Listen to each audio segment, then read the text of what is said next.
Kaugnay pa rin yan, mga kabombo at mga ka-Star Nation, iginiit ni National Bureau of Investigation Director Melvin Matibag na ang mga pahayag ng Pangalawang Pangulo hinggil doon sa umano'y pagkausap sa hitman ay hindi basta biro, kundi isang serious, active at continuing threat na may tuturing. Ayon pa sa testimonya ni Matibag, ang investigasyon ng kanilang bureau ay nagpapakita na mga binibintang o binitawang salita ng Pangalawang Pangulo ay may bigat at hindi maaaring ipagwalang bahala lamang.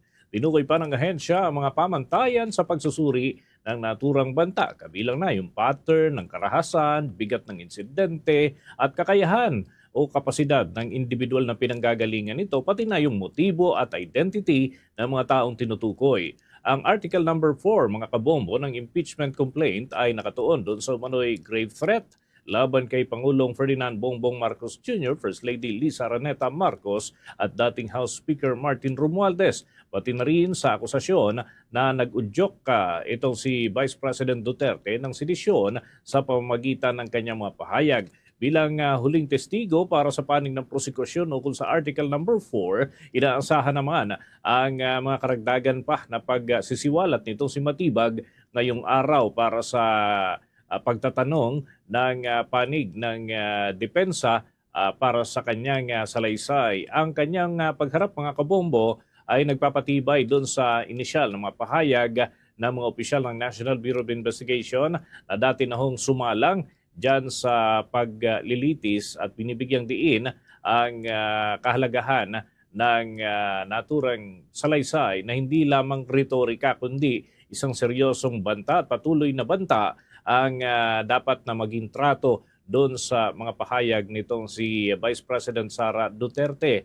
Nagtanong din si Senator Judge Alan Peter Cayetano, pero sa pagkakataong ito naging mahinahon ang Senator Judge doon sa kanyang nakapalitan ng salita sa mga nakalipas na araw na si National Bureau of Investigation Director Melvin Matibag. Narito ang palitan ng mga pahayag ng dalawang opisyal.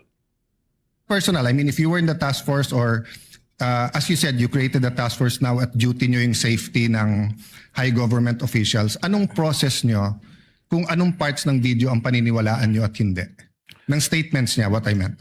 Well, ang ginawa po natin dyan, doon po mismo sa konteksto ng kanyang sinabi na humanap siya ng papatay at inutos niya na papatayin ang tatlong individual at yun po ay pumayag yung papatay at sinabi pa niya no joke, doon pa lamang po ay napin na pong nakita yung pong ating hinahanap po na mga pwede niyang pananagutan po sa batas. Well, as an appointee of this government, as a lawyer, as an NBI director, I see your point and I get that. But what I meant is that before that statement, sabi kasi niya, kung papatayin ako, I mean, the record will bear out naman yung eksaktong sinabi niya. No?